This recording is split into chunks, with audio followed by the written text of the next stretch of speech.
Molto spesso l'accademia è garanzia di mantenimento di un sapere che si è costruito, sul quale sono state costruite delle carriere, e queste carriere ovviamente correrebbero il rischio di cadere dalle fondamenta se altri tipi di verità venissero accettati. Sul palco finalmente Mauro Biglino a chiacchierare con lui questa sera il professor Angelo Castaldo, vice direttore del Conservatorio di Cagliari, che ringrazio molto per aver accolto il nostro invito, e quindi un grande applauso a Mauro Biglino e Angelo Castaldo. Buonasera a tutti, vedo che è ben microfonato e amplificato, è un'emozione per me essere qui stasera, in primis perché sono stato già promosso a una carica politica e quindi di questi tempi pare che sia molto desiderato questa corsa alla politica. Vi dico che non siamo interessati, vero? Insomma, noi non abbiamo di queste aspirazioni. Però scherzi a parte, per me è un piacere e un onore far parte di questo bellissimo festival che si apre proprio stasera, e mi aggiungo e mi unisco ai ringraziamenti di Maura, ormai con Fabio insomma, è una carissima amica, e ringrazio tutta questa bellissima organizzazione, questo contesto a dir poco unico. Questa sera appunto do il piacere di chiacchierare un po' con Mauro Biglino e di quest'ultimo libro che è stato da poco scritto, che è Cieli in fiamme. Come voi potete immaginare, quando si presenta un libro, e io da musicista non l'ho fatto spesso, ma qualche volta mi sono dilettato, si fa un breve incontro con l'autore, giusto per capire un po' come mandare avanti la serata, come impostarla. E la cosa bella è che stasera abbiamo parlato di tutto tranne che del libro vero e proprio. Esattamente. E abbiamo fatto una cosa molto bella che mi è piaciuta, perché insomma, da musicista abbiamo parlato di improvvisazione in musica. Esattamente, ci siamo trovati subito sulla stessa lunghezza d'onda, e cioè di non preparare assolutamente niente, ciò non vuol dire che ce ne possiamo già andare tranquilli, ma assolutamente di lasciarci guidare dalla bellezza di questa serata e dall'interesse enorme degli argomenti che andremo ad affrontare questa sera. Questo libro io l'ho letto più di una volta per avere contezza di tante cose, e devo dire che ci sono degli spunti di riflessione che impiegherebbero diverse serate del Festival Liber Evento. Quindi stasera dovremo per forza di cose restringere di molto e riassumere, però partirei sicuramente con quello che è la considerazione forse più importante, quella chiave, con la quale si apre anche tra l'altro il libro, e cioè chi è il Dio della Bibbia, secondo Mauro Biglino e secondo gli studi che ha fatto in questi anni. Allora, innanzitutto ringrazio tutti voi che siete qui, ringrazio l'organizzazione che mi ha invitato. Devo dire che la Sardegna, da quando ho iniziato a fare le conferenze, dal 2010, in Italia è forse la regione che mi ha chiamato di più. Quindi mi sento letteralmente a casa. E per me è importante, è un po' un ritorno perché sono un po' di anni, ed è importante perché ho molti amici, ed è importante perché è importante incontrarsi con persone che hanno voglia di porsi delle domande, non di avere una verità che ne sostituisca un'altra. Diceva prima l'amico moderatore che ci siamo incontrati, ci siamo parlati, ci siamo messi d'accordo, la cosa è durata circa 120 secondi, 180 secondi lì dietro quel muro. Quindi la preparazione è questa, perché a me non piace sapere che domande mi verranno fatte, perché se le conosco in anticipo già non ho più voglia di rispondere, perché mi annoio. E la cosa che non voglio assolutamente fare è annoiarmi, perché non voglio annoiare il pubblico. Allora la prima domanda è: chi è il Dio della Bibbia? io mi permetto di sostituire una parola. Chi è il personaggio della Bibbia?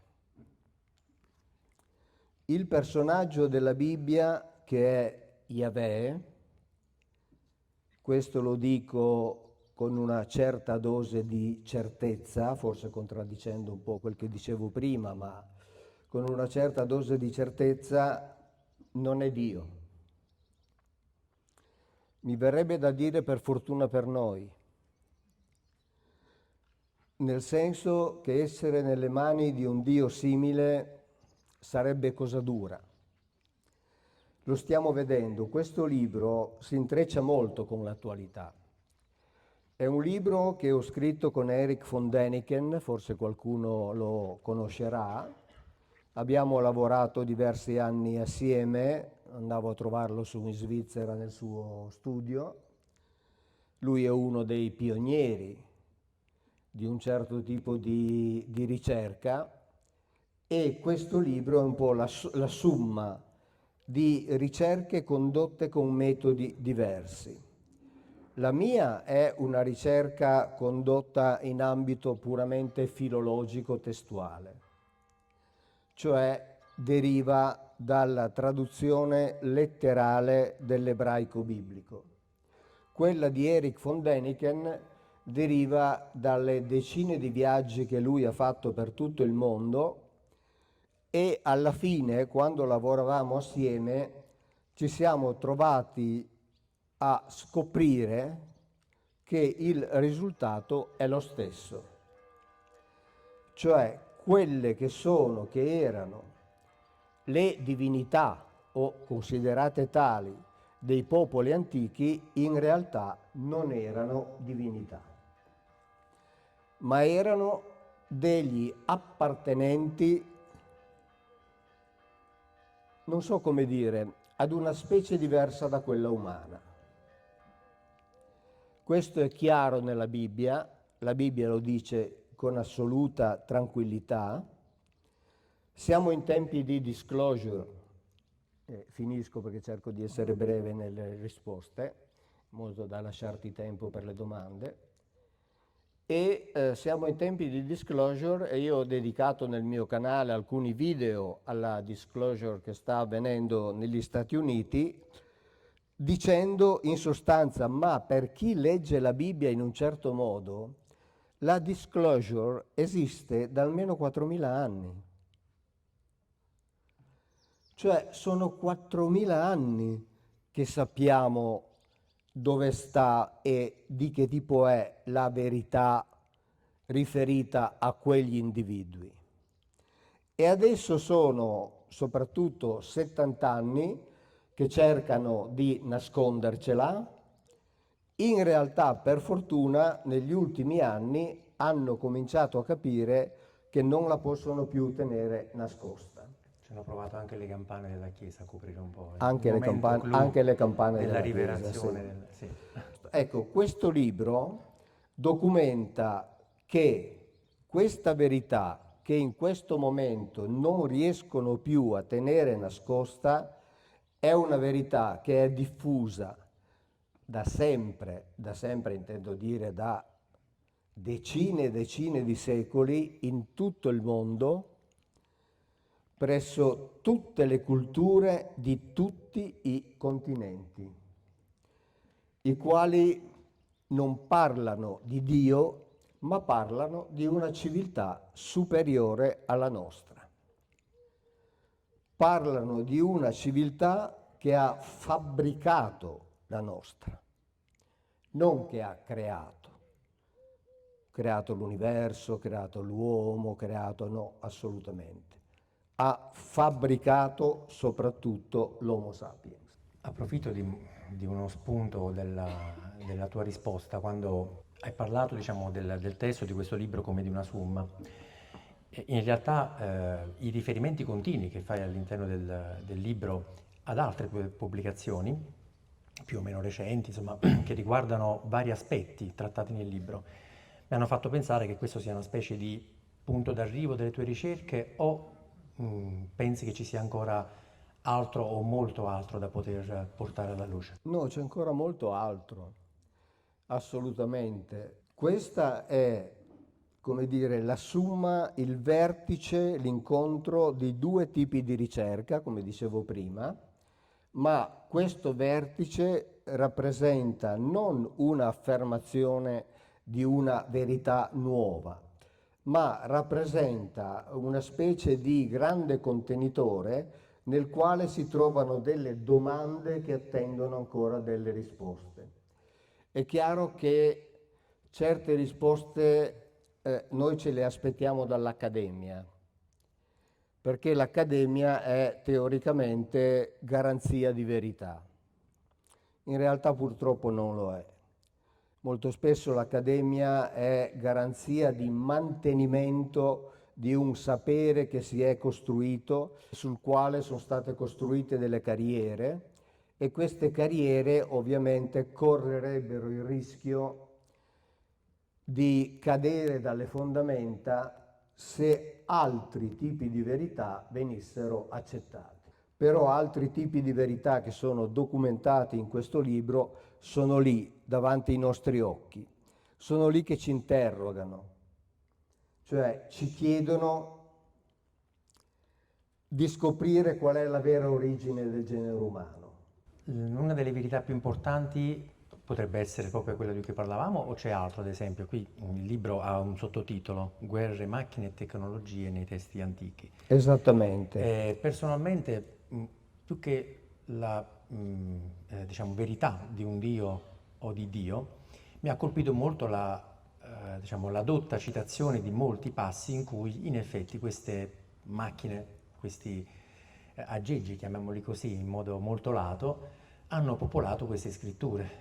E quindi questo è veramente una rivelazione particolare, perché poi rimanda ad altro che non potrebbe essere, secondo la storia attuale, fattibile in quei tempi in cui Sì, lui. esatto. Tutti i popoli, tutte le antiche grandi culture di tutti i continenti della Terra ci parlano di una civiltà che ci ha preceduti, una civiltà che ad esempio secondo Graham Hancock noi abbiamo dimenticato, la definisce una amnesia, cioè noi viviamo in una sorta di amnesia, ci siamo dimenticati che qualcuno ci ha preceduti e dopo i grandi cataclismi che hanno interessato il pianeta Terra ha aiutato questa civiltà a rinascere. Secondo la Bibbia e secondo i racconti che vanno dalla Cina, Giappone, India, Medio Oriente, Africa, Nord Europa, Nord America, Sud America, noi siamo stati fabbricati da questa civiltà precedente la nostra, siamo stati fabbricati con l'ingegneria genetica. Infatti noi in un certo qual modo possiamo definirci veramente figli delle stelle. Noi siamo sulla Terra l'animale, se ci pensiamo, più disadattato al pianeta Terra. Non c'è un solo ambiente che sia per natura adatto al genere umano. Tant'è che il genere umano è costretto ad adattarsi a tutti gli ambienti. Ogni animale ha uno o più ecosistemi che sono specifici per lui. Ogni vegetale ha uno o più ecosistemi che sono specifici per lui. Noi, così come nasciamo, diciamo, nudi, se non ci adattiamo all'ambiente in cui siamo nati, noi siamo destinati a morire e scomparire, perché noi non siamo adatti per natura al pianeta Terra. Ed è per questo che risultiamo un po' essere una cellula impazzita, nel senso che dovendoci adattare a tutti i climi, diciamo così, a tutti i continenti, noi, come spieghiamo in quel libro, ci siamo dovuti costruire attorno dei sistemi che ci consentano di sopravvivere dei sistemi che in un qualche modo ci difendono dalla natura e che ci danno il modo appunto di vivere. Faccio un esempio molto, molto semplice. Noi pensiamo di essere all'apice della catena alimentare. Se noi guardiamo la storia dell'uomo, noi non siamo all'apice della catena alimentare, noi siamo dentro la catena alimentare. Noi ci siamo costruiti dei sistemi per difenderci, ma noi, così come nasciamo, siamo nutrimento per un sacco di specie, in assoluta tranquillità. Noi siamo dentro la catena alimentare. La catena alimentare ha tanti vertici, non siamo al vertice, nel senso che noi siamo stati fatti per, come dice anche la Chiesa, amare e servire Dio.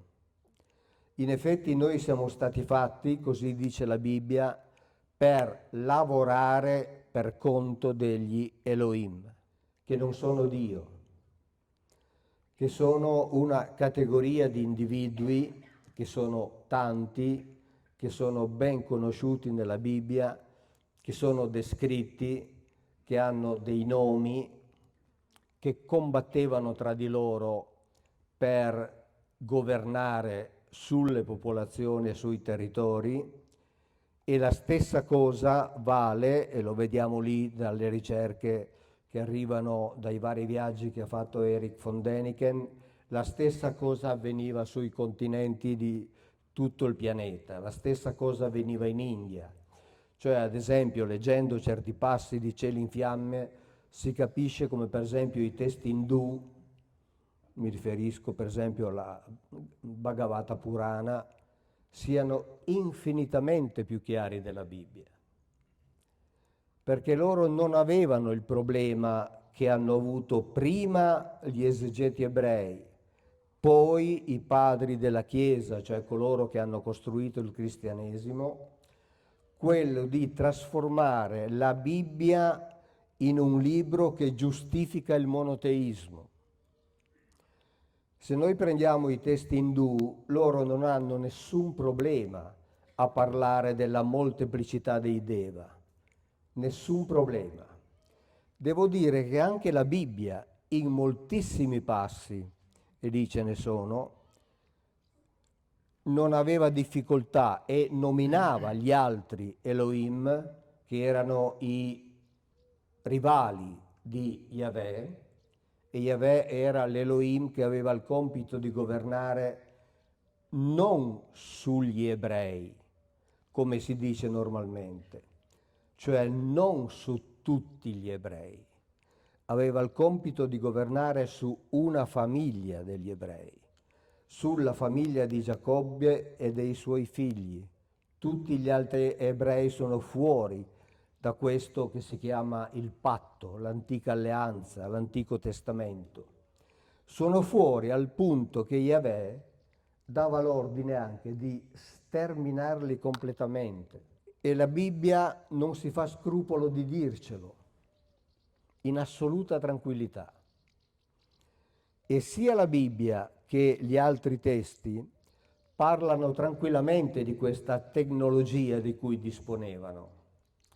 È chiaro che chi ha trasformato la Bibbia in un libro che deve giustificare il monoteismo spiritualista deve necessariamente dare, inventare, elaborare delle teorie, delle giustificazioni in chiave spiritualista per spiegare certi passi che sono chiari di per sé, sono sotto i nostri occhi, basta leggerli per come sono scritti, non c'è bisogno neanche delle mie traduzioni, in alcuni casi sì, in alcuni casi c'è bisogno delle traduzioni letterali, perché noi nelle nostre Bibbie abbiamo delle traduzioni alle volte che sono veramente false, lo dico tranquillamente, sono false, non sbagliate.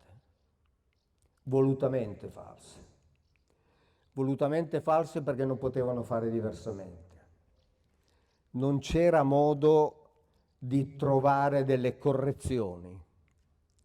Non c'era modo di trovare delle correzioni per rendere certi oggetti volanti qualcos'altro.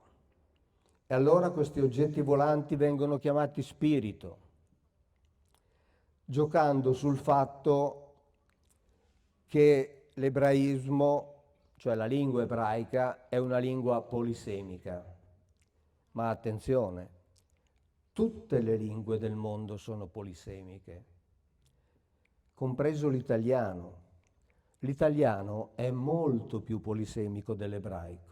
L'ebraico è polisemico per necessità, perché tutta la lingua è costruita su 500 gruppi di 3 consonanti ciascuno, senza le vocali. Le vocali in ebraico non ci sono. Quindi la Bibbia in origine è stata scritta come successione ininterrotta di consonanti e ognuno la leggeva come voleva. E nessuno al mondo sa come fosse letta all'inizio. Ti ho lasciato parlare tanto perché molti di questi spunti non sono presenti nel libro, quindi però aiutano per chi è presente a comprendere quello che poi dopo magari leggerà nel testo. E avete ascoltato come Mauro è un fiume in piena, giustamente, e questo è tipico di chi sa di saperla lunga, cioè sa di avere a disposizione le fonti, le conoscenze e la competenza, se così possiamo dirlo, anche se sembra un termine più accademico, e sappiamo che l'accademia in questo ha fatto qualche danno, però di poter appunto affermare quello che afferma, ma non certo per, come diceva prima, per sostituire una verità con un'altra, e quindi compiere lo stesso errore che è stato compiuto da migliaia di anni con i testi di cui parliamo, ma per sostituirla con il dubbio. Prima abbiamo parlato di cosa dice questo Dio all'essere umano: siamo nati per amare. E mi è venuto in mente un bellissimo parallelismo con quello che diceva uno scrittore napoletano, Luciano De Crescenzo, filosofo, che diceva che l'uomo di fede è un uomo di violenza, l'uomo del dubbio è un uomo d'amore. Dice: non abbiate mai paura di un uomo che ha dubbi, abbiate paura di chi ha fede.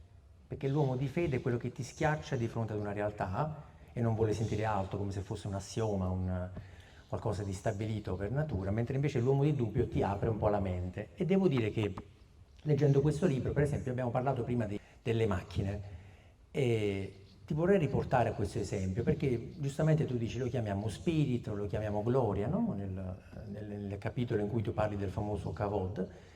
E a quel punto ci si chiede davvero se quella che è stata tradotta come gloria, la leggiamo, l'ascoltiamo, no? nella parola che si ascolta normalmente a messa, sia veramente la gloria come la intendiamo noi, come un qualcosa di impalpabile, di etereo, che appartenga a Dio in quanto tale. E sappiamo invece in realtà che in alcuni passi citati questa gloria non seguiva Dio sempre. Quindi a questo punto tante domande devono essere fatte, ovviamente, per capire cosa fossero realmente questi riferimenti. Esattamente, difatti ci sono molti passi che non vengono mai letti e non vengono mai commentati, perché sono difficili da commentare alla luce di questa categoria teologica che ha deciso di chiamare gloria il kavod. Questi passi io, come al solito, li riporto con l'ebraico e la traduzione letterale sottostante. Questo per consentire, ovviamente, a chi conosce l'ebraico, a chi non lo conosce può prendere il libro e portarlo a una comunità ebraica e dire: ma questa parola è tradotta correttamente? Tutto questo per me nasce dal fatto che io per tanti anni ho lavorato per le edizioni San Paolo e ho tradotto 17 libri dell'Antico Testamento direttamente dall'ebraico, e loro per contratto mi chiedevano di fare la traduzione letterale. Ed è di lì che mi sono venute fuori le domande, perché mi dicevo: ma qui non c'è scritto quello che ci viene detto. Le Paoline si stanno ancora pensando di aver fatto la scelta giusta di chiedere la traduzione letterale. Secondo me qualche dubbio adesso sta venendo anche a loro, no? Ci sono degli aneddoti, ma non voglio mettere in difficoltà qualcuno delle Paoline, quindi non li racconto pubblicamente.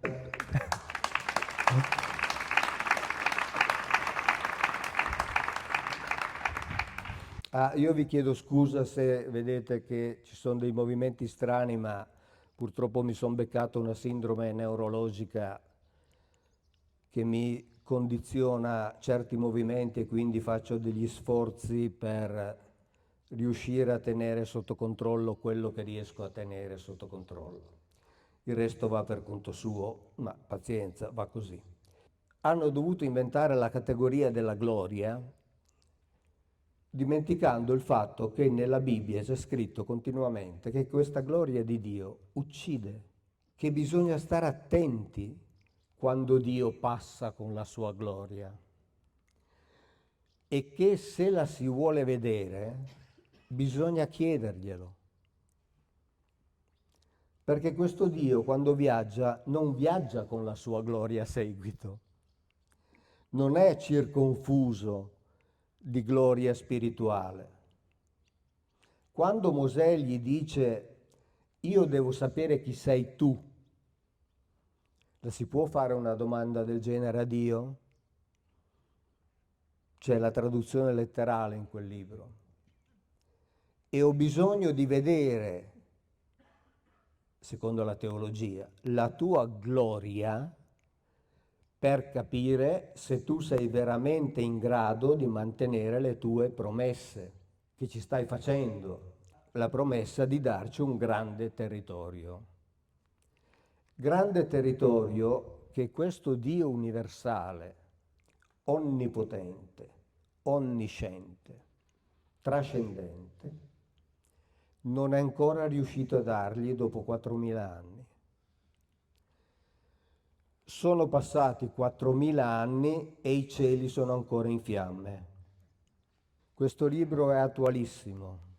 I cieli sono ancora in fiamme proprio lì. E non è un caso che Netanyahu dia alle operazioni nomi biblici. Io li riprendo nei video. Ho fatto diversi video, sapete, ho un canale, Mauro Biglino Official, dove ho ripreso i termini che Netanyahu usa e non li usa a caso. Essendo uno sionista, conosce molto bene i significati di certi termini e quindi chiama le operazioni militari con questi termini, senza dimenticare che nella Bibbia questo presunto Dio è definito Ish Milchama, cioè uomo di guerra. Prima ho detto noi siamo stati creati per amare. Ora, amare la teologia ce l'ha insegnato in un certo modo. Ci ha detto che tutti sono il nostro prossimo. L'amare nell'Antico Testamento voleva dire avere terrore di qualcuno e dargli totale obbedienza. Tant'è che lui dice: o voi fate quel che vi dico o io vi stermino. E lo faceva. In alcuni casi, quando i suoi disubbidivano, ne uccideva a migliaia. C'è il riferimento a del poco spaventoso che fai nel libro a quello che è successo a Sodoma e Gomorra. Ora oggi è incomprensibile sotto molti aspetti. In questo libro l'episodio di Sodoma e Gomorra io l'ho approfondito parecchio. L'ho approfondito parecchio intanto perché richiama un altro episodio simile avvenuto nel lontano Oriente, quindi nella cultura indù, la distruzione totale di città con armi provenute dal cielo. E a noi viene insegnato che Sodoma e Gomorra sono state punite per il peccato di sodomia. Voglio essere elegante, è ridicolo. Sodoma e Gomorra, come spiego chiaramente lì, sono state distrutte perché nella lotta tra gli Elohim stavano cambiando alleanza. E lo dice la Bibbia, lo dice Mosè.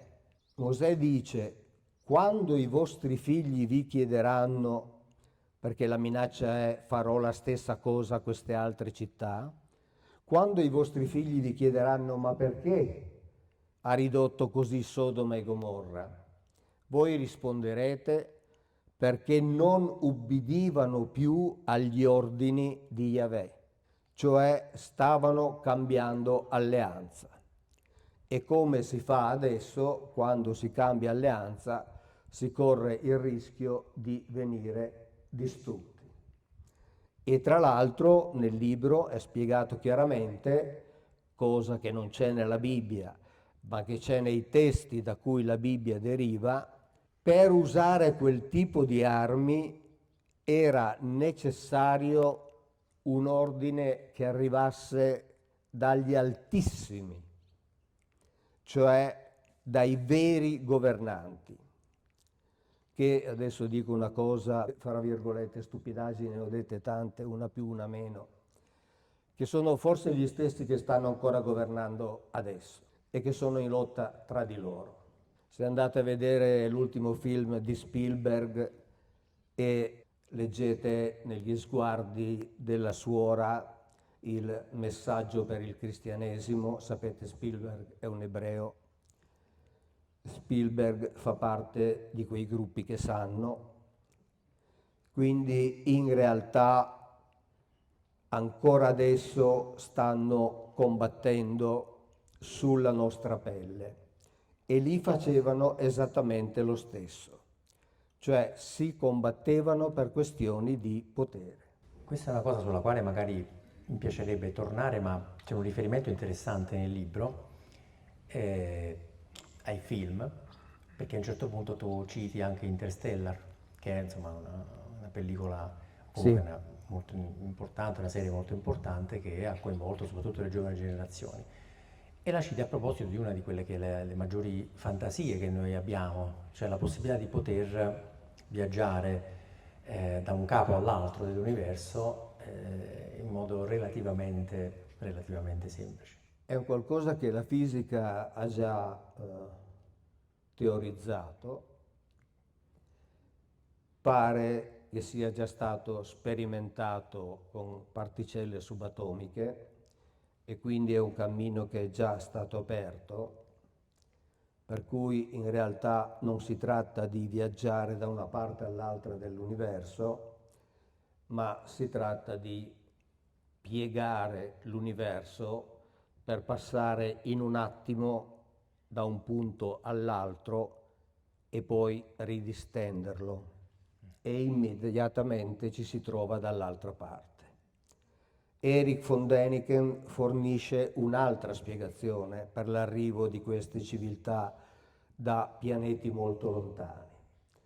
Un'altra spiegazione che in realtà è perfettamente in linea con quello che l'uomo sta cominciando a fare, cioè a costruire delle stazioni in alto, e quando infatti si dice gli ordini arrivano dal cielo, dice von Däniken, gli ordini arrivavano da chi stava in alto, prima che, come dicono i Sumeri, il potere venisse fatto scendere dal cielo sulla terra e quindi trasferito a dei loro rappresentanti. E quindi c'è questa possibilità. Noi non sappiamo come viaggeremo tra 1000 anni.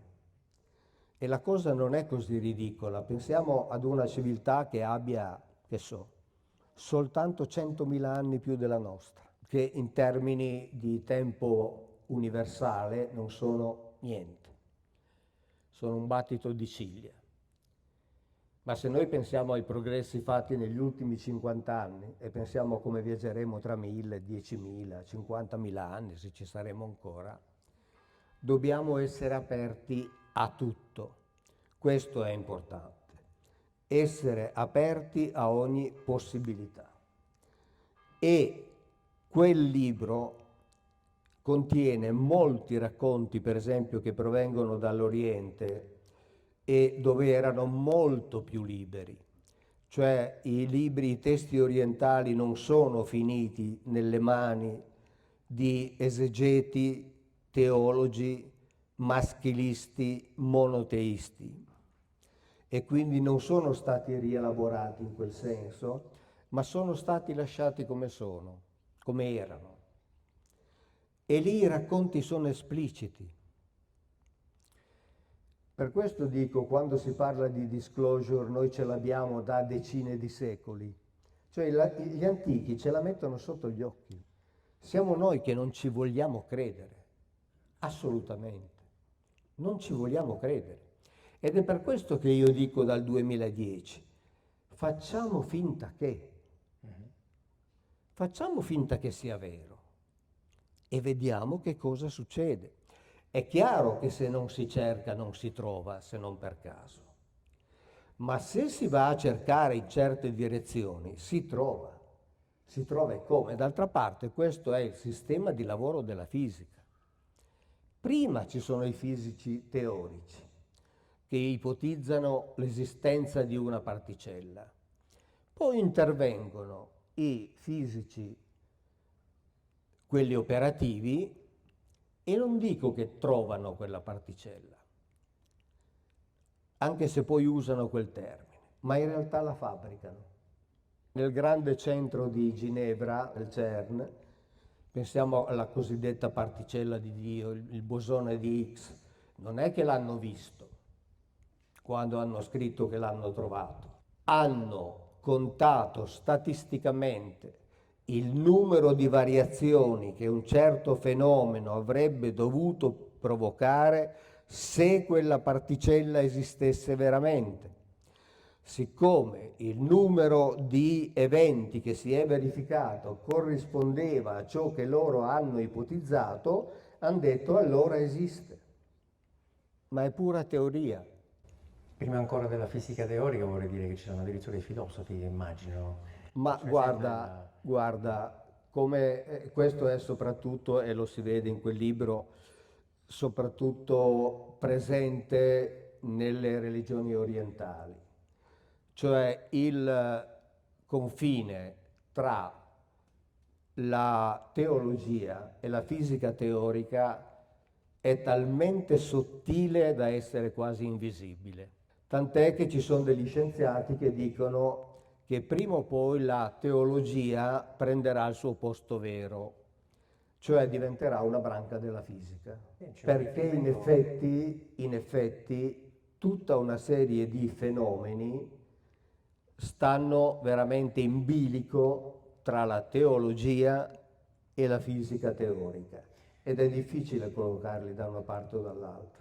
Nel libro fai riferimento proprio a due figure centrali della nostra storia europea, che sono Galileo e Giordano Bruno, facendo un parallelismo audace, no? Pensando appunto che questi due esseri umani sono stati uccisi o comunque hanno subito, insomma, una persecuzione importante per aver detto quella che noi oggi accettiamo come una verità. Esatto. Ma all'epoca si veniva arsi vivi in piazza solo per averla. Beh, Galileo ha dovuto pronunciata. abiurare, insomma. Galileo sì, ma Giordano Bruno, insomma, è passato Esattamente, sì. un attimino peggio, diciamo. Esatto. E quindi questa necessità di poter rivelare, di poter capire un'eventuale verità ulteriore, a cosa secondo te potrebbe portare? Magari non adesso, ma fra 20 anni. A essere più liberi, soprattutto io mi riferisco agli uomini di fede, cioè a essere più liberi nel cercare Dio, nel definire Dio, nello sperare di trovare Dio. Che secondo te sarebbe? Dove? Chi? Io di Dio non so nulla e non parlo, nel modo più assoluto.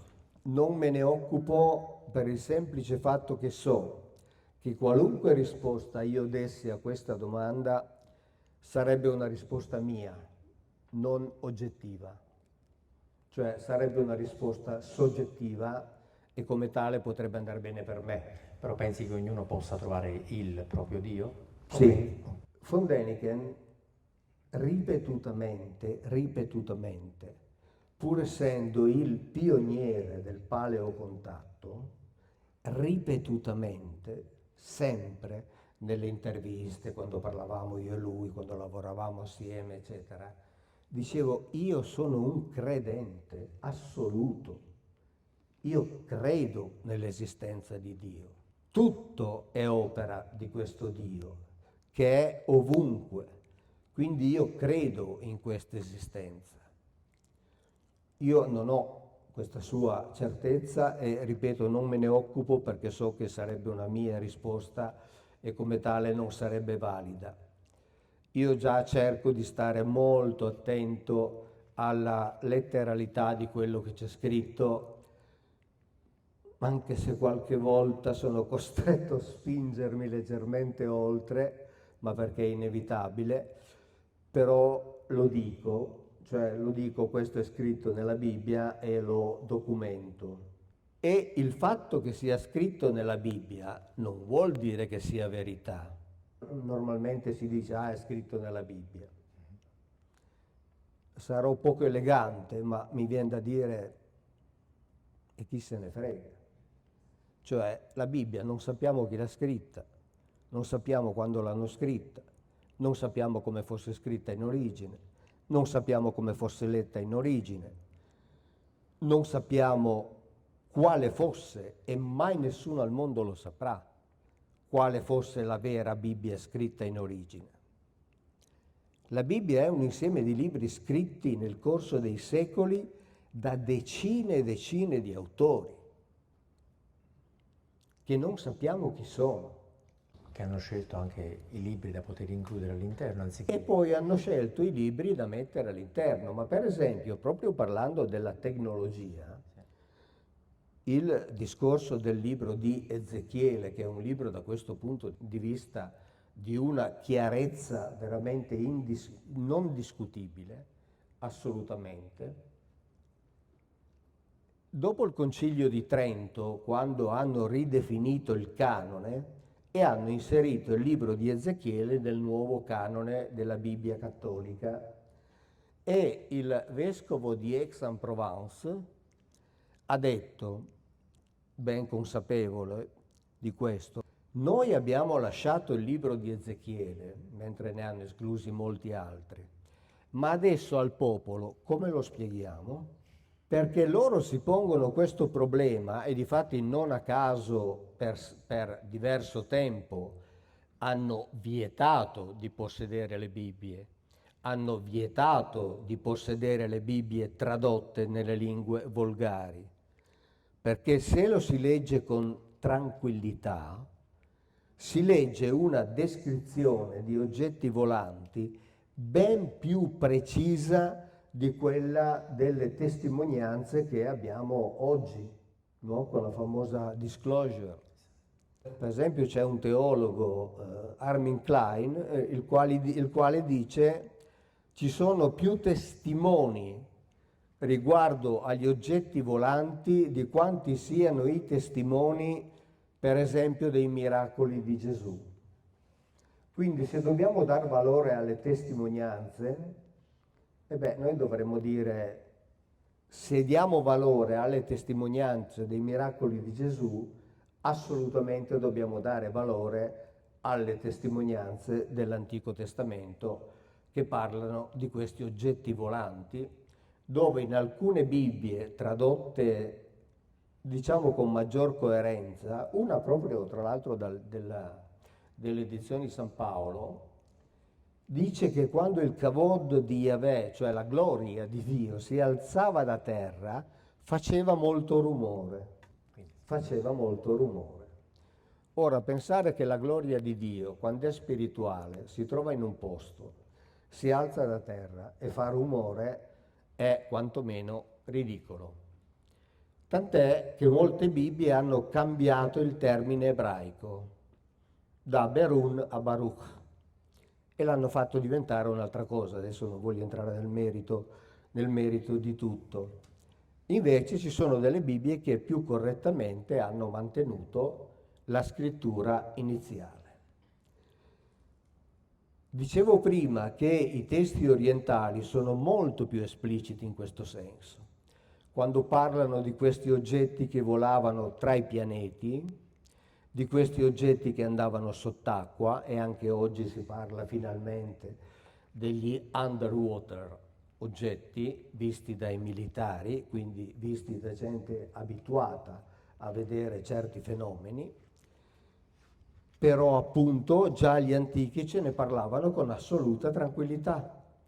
Ma noi diciamo non è possibile, cioè dicevamo, adesso cominciamo a dire che forse potremmo guardare con un altro occhio a questi testi antichi, e io sto cercando di presentarli dal 2010, cioè da quando ho cominciato a parlare pubblicamente di queste cose, e quindi immediatamente sono stato ovviamente, diciamo, licenziato dal lavoro, insomma. Beh, dovevi aspettarlo. No, ma difatti non ero arrabbiato. Quando ho deciso di fare questa scelta ero ben consapevole delle conseguenze, quindi della fine che avrei fatto da quel punto di vista. L'avevi appena scritto che non perdonano, no? No, esattamente, e quindi ho fatto una scelta ben precisa di andare avanti per conto mio, succeda quel che succeda, e sono qui. Hai parlato prima dei testi orientali. Sì. Sì, è la cosa, no, dicevi scusami. No, vai tu, perché io parlo troppo, lo so. No, anzi, è un modo anche per capire che in questo libro c'è veramente un'intensità di scrittura e anche diciamo, di fonti, di argomenti che è impressionante.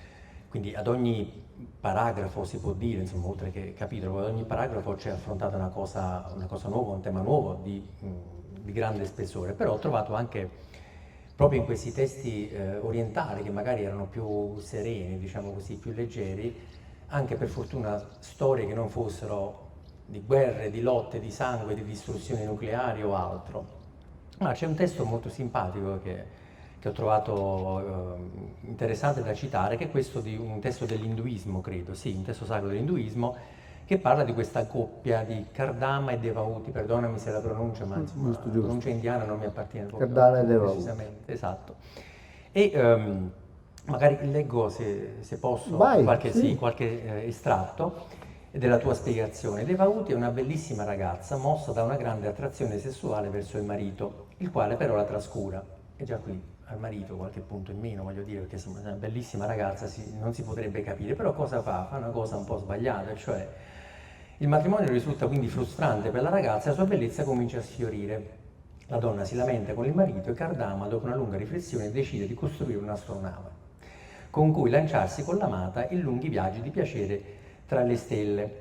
Kardama è soddisfatto del suo lavoro, ovviamente all'uomo gli basta poco per dire sono stato bravo, sono stato in gamba, ma in realtà la bella Devauti non è ancora contenta. Tiene il muso. E qui ho capito che sono migliaia di anni che non ne azzecchiamo uno, voglio dire, noi uomini, insomma, Sì. voglia costruire, comprarti il Ferrari, il Porsche, non ne azzecchiamo uno. Tant'è che presso gli ebrei il Talmud parla dei diritti sessuali delle donne ai quali gli uomini devono stare molto attenti, cioè devono soddisfare i diritti sessuali delle donne. Erano più avanti. Insomma. Quindi come vedi, anche in questo erano uguali. Però diciamo c'è un lieto fine, insomma alla fine il marito cerca di persuaderla, provare, lei finalmente cede e sale sul carro celeste, ma solo dopo essersi fatto un bagno degno delle più costose fragranze, dopo aver indossato nuovi abiti e molti gioielli. Non cambiato nulla, da 10.000 anni a questa parte è tutto uguale. E alla fine insomma, la sposa è rimasta contenta nel viaggio stellare. Insomma. Esattamente. Ci sono anche dei libri interessanti, belli insomma, da poter Molto. leggere, che non richiamano sempre a stragi. No, ma difatti il discorso qual è? Che noi siamo appunto abituati, ovviamente in Occidente, siamo abituati alla Bibbia e quindi siamo abituati a Yahweh, che era, come ho detto prima, un uomo di guerra. Sapeva fare solo quello. Tutti gli altri popoli, prendiamo ad esempio anche i greci, non soltanto gli indù, ci parlano di tutte quelle divinità che si occupavano delle arti, della musica, cioè del bel vivere, del buon vivere, dell'amarsi. del custodire veramente il loro gregge, ma senza minacce, senza dire o eseguite i miei ordini o io vi ammazzo, ma facendo in modo di farli vivere bene. E questo peraltro valeva anche per gli israeliti, che sono sempre stati politeisti, non monoteisti. Questa è un'altra delle falsità che vengono trasmesse. Adoravano la dea Asherah, la quale aveva portato sulla terra e insegnato agli uomini, per esempio, a coltivare i cereali. E persino Salomone fa costruire quelle che si chiamano le alture ad Asherah.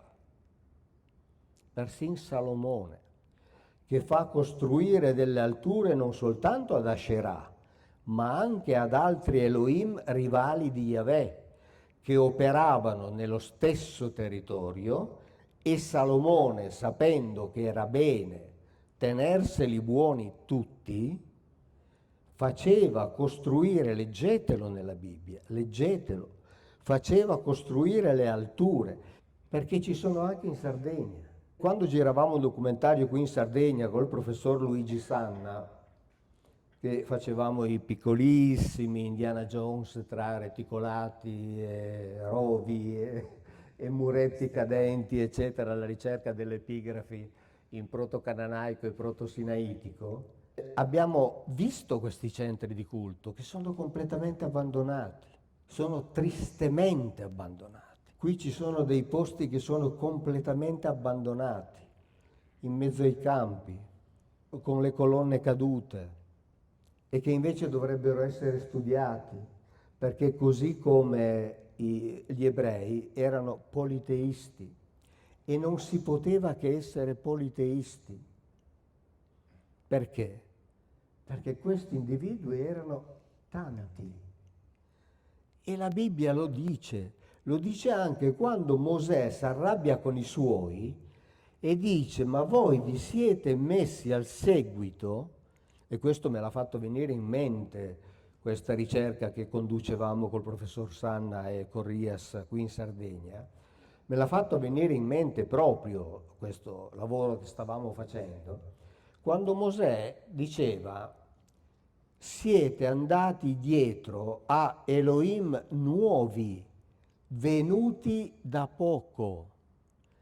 Cioè, sia la Bibbia che per esempio i testi sumero-accadici, che i testi greci, Platone in primis, parlano della distribuzione della terra che questi Elohim si sono fatti tra di loro, e quindi questo c'è anche nei testi indù. Però ci sono degli Elohim che ovviamente in India si chiamavano Deva, in Egitto si chiamavano Neteru e così via. Alcuni di questi erano rimasti fuori da queste assegnazioni e quindi andavano in giro per conto loro a cercare popoli da cui farsi servire. Con questi aggeggi che avevano, loro viaggiavano su questo pianeta. Ne parli anche a proposito di Salomone, d'altronde. Lì, per esempio, c'è tutto un capitolo dedicato a Salomone di cui non ho mai parlato in nessun altro libro, e si parla del trono di Salomone, un trono molto speciale di Salomone, e di un qualcosa che Salomone regala alla regina di Saba. E della presenza di Salomone in tantissimi posti E della della terra. presenza di Salomone in tantissimi posti della terra. Lontanissimi, sì. E dei canali fatti scavare da Salomone in altri luoghi della terra, perlustrati, descritti e fotografati. Le immagini sono lì da Erich von Däniken. Per esempio, per far passare l'acqua da un versante di una montagna all'altro versante della stessa montagna. E lì c'è la foto con Erich von Däniken dentro questo canale, fatto costruire da Salomone. Insomma, la storia è completamente diversa da quella che ci hanno raccontato ed è immensamente più affascinante, molto più affascinante, perché Dio rimane Dio. Non è detto che se la Bibbia non parla di Dio, Dio non esiste. Dio è Dio, la Bibbia è un'altra cosa, è uno dei tanti libri che l'umanità ha scritto nella sua storia, esattamente come i testi indù, esattamente come i Purana, esattamente come il Mahabharata, esattamente come il Bhagavata Purana, esattamente come i Veda, esattamente come i Vedanta, che sono citati in questo libro, con i loro racconti, con i loro viaggi, con ciò che queste divinità insegnavano ai loro popoli. Gli aveva insegnato a combattere. Ti faccio una domanda un po' da, diciamo, come se fossi l'avvocato del diavolo. Sì, bene. Abbiamo citato molti di questi libri, però in molti di questi libri che noi magari ci sforziamo di leggere alla lettera, come dicevi prima, cioè leggiamo esattamente quello che c'è scritto, però c'è una presenza anche di, se vogliamo, di simbolismo, no? Di una carica simbolica anche numerica, ripetuta, ricorrente, anche nelle diverse culture, no? Per esempio la ricorrenza del numero 7, i 7 cancelli, le 7 tribù di Israele, eccetera. E sono comunque citati in questi libri. Non pensi che siano o che possano essere un misto di allegorie e di realismo, senza nulla togliere quelle che sono le tue osservazioni? Era un modo per presentare al popolo una realtà che fosse comprensibile per tutto il popolo.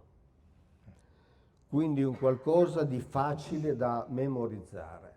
Ma non in quel caso necessariamente reale, quindi il numero 7 è un'identità Esattamente. numerica per capire... Come per esempio il numero 40 nell'ebraismo, e qui dico una cosa, il termine in ebraico è molto simile come suono al termine che indica molto, moltitudine. E quindi è sufficiente che nei primi scritti qualche scriba, e questo lo scrivono gli ebrei stessi, che non sapevano che cosa stessero scrivendo, non conoscevano che cosa stessero scrivendo o che cosa stessero copiando. E quindi, non avendo le vocali, copiavano, ma se copiavano sbagliato, bastava, per esempio, su certe consonanti che sono molto simili, fare una virgoletta in più e cambiava tutto il significato della parola. E se quella virgoletta poi veniva ricopiata e ricopiata e ricopiata, entrava nella tradizione. Diventava verità. Diventava verità. È per questo che io dico facciamo finta che sia vero, perché non siamo sicuri, non possiamo esserne sicuri. La cosa che dobbiamo fare è rimanere aperti a tutti questi libri, a tutti questi racconti antichi, ma la cosa che è importante, ed è questo il significato di questo libro, è che gli antichi di tutti i continenti della Terra arrivano tutti ad un vertice. Noi siamo figli di un'altra civiltà che ha dominato su di noi.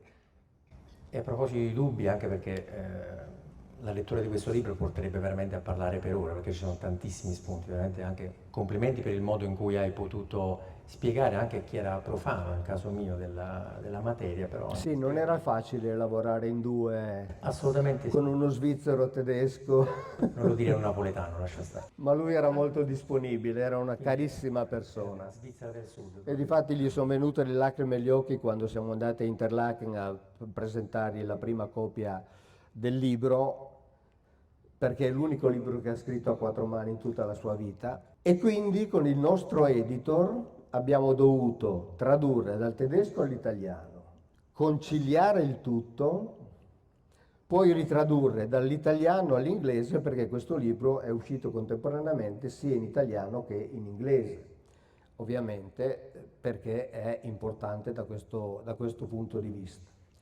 Quindi è un lavoro che è stato non facile da fare, ma siamo molto soddisfatti. Nel caso di Eric von Daniken è una sorta di testamento, essendo stato anche, diciamo... È il suo ultimo libro. L'ultimo e l'unico scritto a quattro Lui è mani. mancato da poco, è l'ultimo libro. I tuoi prossimi dubbi su cosa si concentreranno? Io vorrei approfondire il Nuovo Testamento, perché la parte relativa all'Antico Testamento, soprattutto la parte più interessante, che è quella iniziale, la cosiddetta Torah, cioè i primi 5 libri, perché poi ci sono i libri dei profeti, ma lì c'è già elaborazione teologica, e poi ci sono quelli che gli ebrei chiamano i Ketuvim, che sono soltanto gli scritti, cioè la parte meno importante, e lì l'elaborazione è teologica veramente anche al 100%, presa addirittura dall'ellenismo, quindi dalle idee greche, dal platonismo, eccetera. E quindi vorrei dedicarmi al Nuovo Testamento. Perché? Perché la Chiesa adesso ha deciso di tenere ben separate le due cose. Cioè, mentre prima aveva necessità di dare valore al Nuovo Testamento, attribuendogli una radice antica, e quindi l'Antico Testamento preso da Paolo, perché il cristianesimo in realtà non è cristianesimo ma è paolinismo, cioè Cristo non ha mai fondato nessuna religione e mai avrebbe pensato di fondare una religione. La sua missione era ben diversa ed è fallita miseramente, tant'è che lui sulla croce è pure arrabbiato col Padre perché non dice quello che viene detto a noi, perché lì ci sono parole aramaiche ed ebraiche che sono state leggermente manipolate. In sostanza, quando è sulla croce dice non doveva finire così, cioè io dovevo vincere, non perdere, non perché mi hai abbandonato, che è una cosa diversa. Comunque, lasciamo stare. Voglio dedicarmi appunto al Nuovo Testamento perché? Perché anche nel Nuovo Testamento c'è una misinterpretazione, come se Cristo avesse voluto fondare una religione universale. E questo purtroppo è un problema del monoteismo, perché se noi leggiamo appunto tutti quei testi che sono citati lì dentro, il problema del monoteismo non se lo sono mai posti, salvo gli esegeti biblici, i rabbini maschi e maschilisti, che si sono posti il problema di rendere Yahweh prima il più importante degli Elohim e poi l'unico, cosa che nella Bibbia non c'è. Tant'è che c'è poi tutta l'elaborazione talmudica, che anche quella sto studiando, tutta l'elaborazione talmudica che è durata secoli e che per molti ebrei è più importante della Bibbia. Cioè è più importante ciò che hanno elaborato nei secoli i loro maestri che non ciò che hanno scritto gli antichi, che non si sa chi fossero. Gli antichi volevano raccontarci una cronaca, esattamente come nei libri, diciamo, induisti o di altri popoli. Pensiamo al Popol Vuh dei Maya, eccetera, citato anche lì. Invece gli altri popoli, appunto, non avevano questo problema. E difatti gli altri popoli hanno continuato e continuano a rimanere politeisti, perché in relazione a questa civiltà che ci ha fabbricato non si può che essere politeisti. O meglio, politeisti è già una definizione sbagliata perché significa molti dei.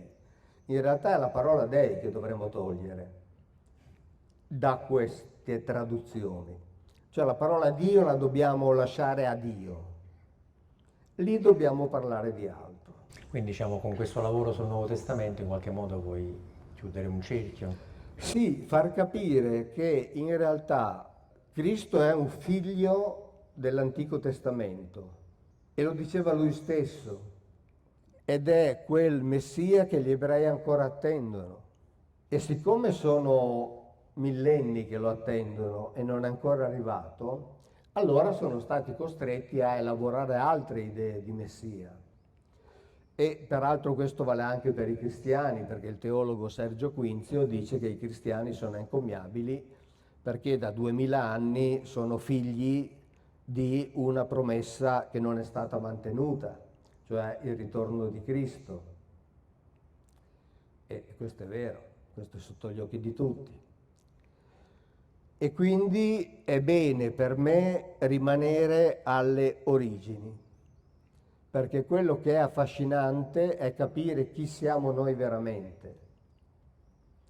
Perché se noi capiamo chi siamo noi veramente, ci spieghiamo anche un sacco di cose relative all'attualità. Cioè la Bibbia ci aiuta a capire ciò che sta succedendo adesso in Medio Oriente. Non hai mai pensato di calcare la mano? L'ho fatto nei video. Ok. L'ho fatto anche in un video che ho dedicato a un tema molto scottante e che quindi ho voluto trattare con i guanti, quello dei protocolli degli anziani savi di Sion, che è un libro considerato antisemita e che è un libro tabù. L'ho trattato in un modo che fosse inattaccabile. Quindi bisogna veramente risalire a capire chi noi siamo, perché se noi riusciamo a capire chi noi siamo, capiamo che siamo noi che dobbiamo dare un significato alla nostra vita, non aspettare che qualcun altro ce lo dica. Difatti, una cosa che io ho sempre evitato di fare in questi 16 anni è quella di fare il cosiddetto guru, cioè insegnare agli altri come vivere, perché non so neppure io come vivere, quindi figuriamoci se posso insegnare agli altri.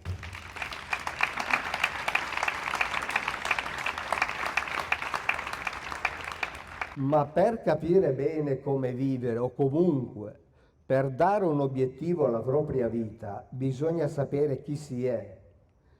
E noi possiamo sapere chi siamo e possiamo spiegarci molte cose se sappiamo che siamo figli di certe civiltà. E se prendiamo atto di come si comportavano certe civiltà, capiamo anche perché noi ci comportiamo in un certo modo. E capiamo quindi anche in che modo e perché noi dobbiamo correggere certi nostri comportamenti. Perché non è scritto nella Bibbia che li dobbiamo tenere, anche se qualcuno li tiene rifacendosi alla Bibbia.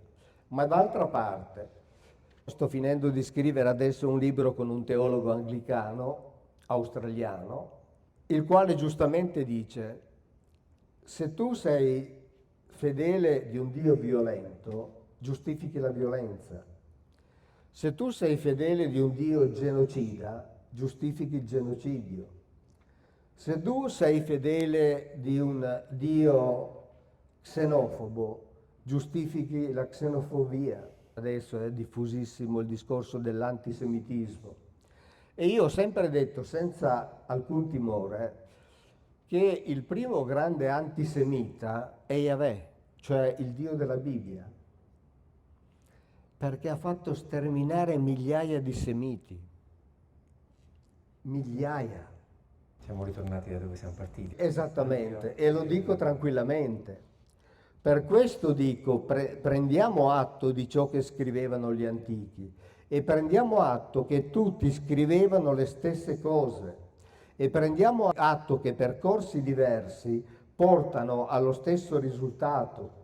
Quando sono stato in Inghilterra, invitato a casa da Graham Hancock, che sta facendo quella magnifica serie sulla Apocalisse su Netflix, e abbiamo chiacchierato per parecchie ore e ne è venuto fuori una intervista che è stato visto da, non so, forse lo sa Elisabetta, la mia manager, da quante persone, non mi ricordo. Lui segue un percorso ancora diverso, ma arriva alla stessa conclusione.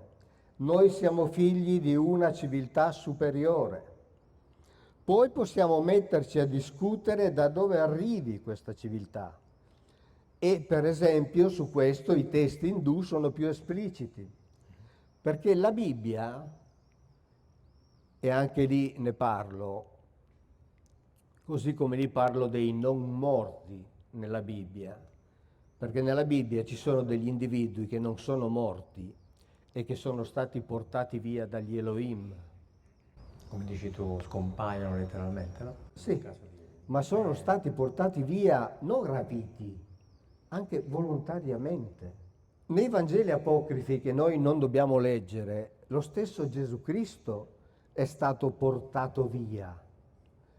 quando si parla di ascensione di Gesù Cristo, si usa un termine sbagliato, perché tutti i termini greci, io dal greco i Vangeli per me li sono tradotti una quindicina di volte, proprio per cercare di capirli bene, tutti i verbi che parlano di quell'atto sono tutti verbi al passivo, cioè Cristo è stato assunto, non è asceso, cioè è stato tirato su.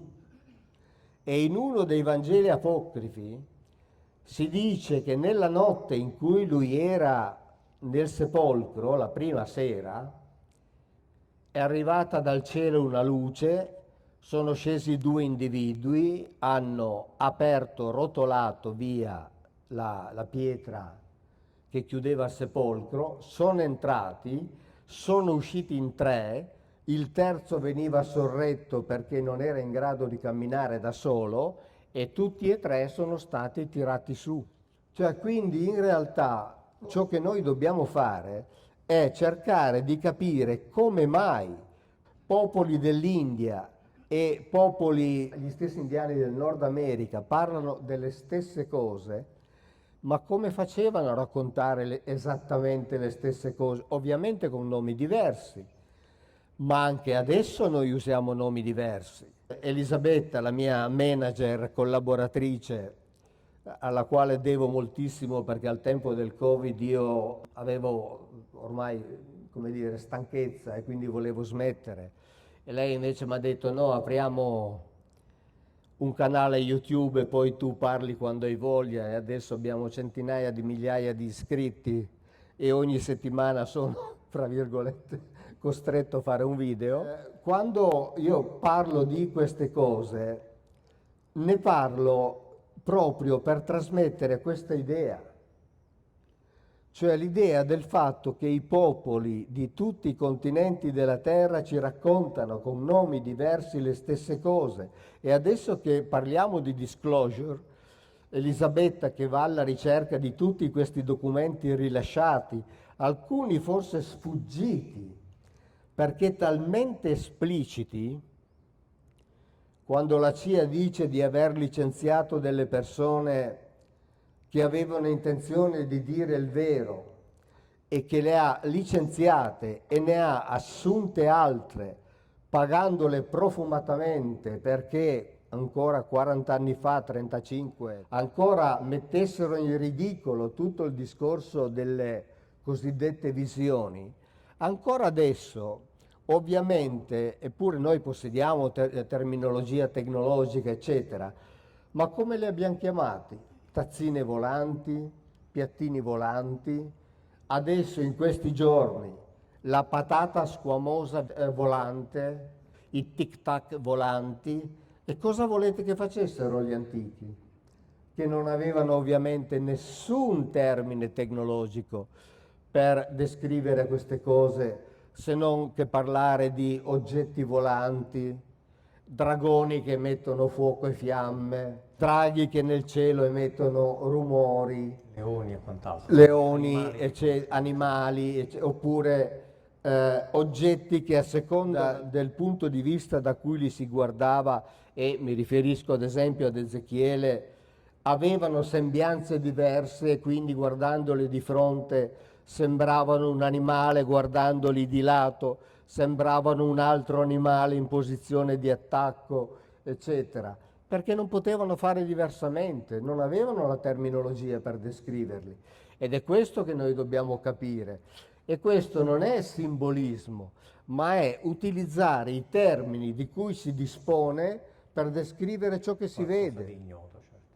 Per qualcosa di ignoto. Quindi chi adesso dice ma ho visto come una patata con le squame volare, non è che vuol fare del simbolismo, sta cercando disperatamente di descrivere ciò che ha visto passare. Con quello vede. Quando i militari americani dicono guarda quel tic-tac che entra nell'acqua e esce dall'acqua, eccetera, non è che parlano della caramellina o che vogliono utilizzare chissà quale simbolo, è che è una roba che assomiglia a un tic-tac, ovviamente molto più grande, ma che assomiglia a un tic-tac ed è la prima cosa che è venuta in mente. Ed è rimasto quel nome, continuano a chiamarli così. anche perché non sanno come chiamarli diversamente. Mauro, questo nuovo libro quando uscirà? Questo col teologo anglicano, agosto. Quindi diciamo, possiamo dire a Maura che per l'anno prossimo, insomma, la nuova puntata di Liberevento è già prenotata. Sì. Aspettiamo sicuramente con ansia Vedremo, esatto. una nuova presentazione. Sì, qui adesso purtroppo io parlo anche a nome di Eric von Däniken, ovviamente lui girava al mondo a tenere conferenze e adesso io devo parlare anche a nome suo, quindi anche delle parti che ha fatto lui, ma che ovviamente io mi sono studiato perché mi interessano. Mi interessano perché rappresentano una conferma delle cose che io vado dicendo pubblicamente da 16 anni e quindi diciamo esattamente le stesse cose. E questo è il fatto importante. Cioè, se noi pensiamo che in un tribunale, no, vengono magari escussi 3, 4, 5 testimoni e poi sulla base di queste testimonianze magari una persona viene condannata, qui abbiamo milioni di testimonianze, milioni, distribuite nelle decine di secoli. Cioè non esiste processo più facile di questo. Beh, anche la tua in qualche modo è una testimonianza che si aggiunge alla... Perché è così, cioè raccontavano ciò che vedevano e volevano che ne rimanesse memoria. Qualcuno mi dice tu vuoi distruggere la Bibbia? No, no. Io voglio ridare dignità alla Bibbia. Con una giusta lettura. Con una giusta lettura. Reale. Cioè perché la Bibbia ci vuole raccontare dei fenomeni ai quali hanno assistito gli antichi autori, alcuni degli antichi autori, quindi io voglio ridare dignità a quel libro, dignità che è stata tolta facendole dire cose che non dice, alle volte facendole dire il contrario. Ad esempio io ho fatto una intervista con un americano e poi leggevo i commenti sotto e ovviamente è chiaro che io sono soggetto a critiche, attacchi da ogni parte del cielo e della terra, insomma. E uno dei commenti diceva: ma con che diritto questa persona parla dell'Almighty, cioè dell'Onnipotente? Io non gli ho risposto, ovviamente perché non voglio entrare nelle polemiche, perché tanto non se ne esce, non mi interessa, poi non voglio convincere nessuno, io racconto, poi ognuno ne fa quello che vuole, uno si può prendere questo libro e poi dire benissimo, tutte stupidaggini e lo butta, non è un problema, anche quando mi capita di regalarli non chiedo mai, mai in vita mia ho chiesto hai letto il mio libro, ti è piaciuto, non ti è piaciuto. Dal momento in cui te l'ho regalato è tuo, se vuoi metterlo sotto il tavolo perché hai una gamba che balla, mettilo sotto il tavolo, fanne quello che vuoi. Però in realtà quando questi libri vengono utilizzati nel modo giusto riacquistano la loro dignità, cioè dignità di libri di, fra virgolette, storia, per quanto la storia possa essere scientifica, perché di scientifico nella storia ovviamente non c'è niente, diceva giustamente il preposto dei Gesuiti, al tempo di Gesù non c'erano i registratori, quindi noi non sapremo mai che cosa ha realmente detto. È comunque un'interpretazione, certo. Cioè, e capisci che quando, no, appunto, io ricevo questi attacchi, per esempio questo dell'Almighty, io volevo rispondergli e dire guarda che per accusarmi hai usato una delle traduzioni false, non sbagliate, false della Bibbia, perché la Bibbia non parla mai di onnipotente. Almighty è la traduzione di Shaddai e Shaddai o El Shaddai vuol dire Signore delle steppe o Signore del deserto ed è il modo in cui quell'Elohim che non sappiamo neppure se fosse Yahweh, quell'Elohim si presenta ad Abramo e gli dice io sono El Shaddai e Shaddai viene tradotto con onnipotente, ma onnipotente nella Bibbia non esiste mai.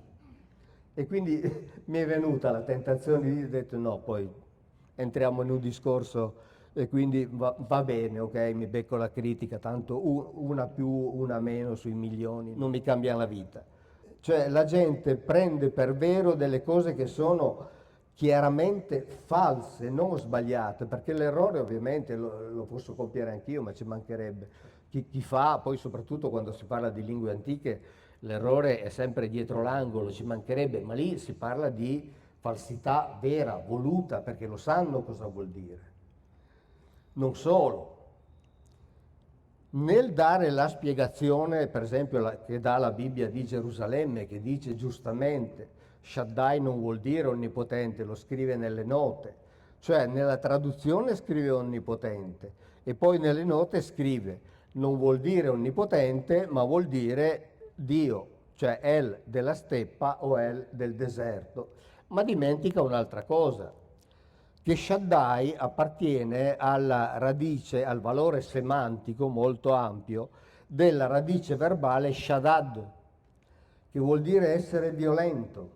Quindi questo Elohim che si presenta ad Abramo può benissimo, conoscendo il caratteraccio di alcuni di loro, può benissimo aver detto stai attento perché io sono un El violento, quindi fai le cose che ti dico e io ti darò quella terra. Questo però del violento non lo prendono in considerazione perché sarebbe troppo, ovviamente, dire che Dio riconosce se stesso come personaggio violento e quindi questo non c'è. Però, siccome io ero abituato ad andare a cercare il valore delle radici per i contratti che avevo, ovviamente Shaddai fa parte dell'area semantica della radice Shaddad.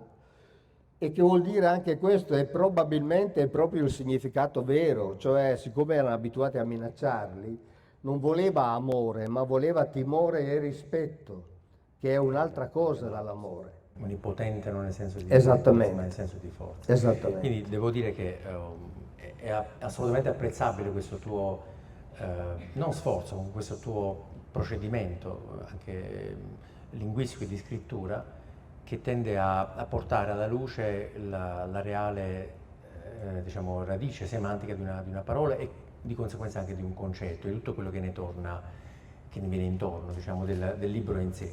Quindi io direi che davvero questo è un testo che ad ogni pagina apre un dubbio, apre una curiosità, in qualche caso anche qualche certezza, perché ci sono delle cose, come dicevi tu, anche indubitabili Sì, e incontrovertibili. alcune cose Quindi sì. sono e siamo, ovviamente tu in quanto autore, certi che piacerà la lettura di questo testo e mi ripeto, aspettiamo con ansia a questo punto il completamento del cerchio con il testo sul Nuovo Testamento. E per fare una battuta mi ricollego, a questo punto possiamo dire ite missa est adesso? Ite missa est.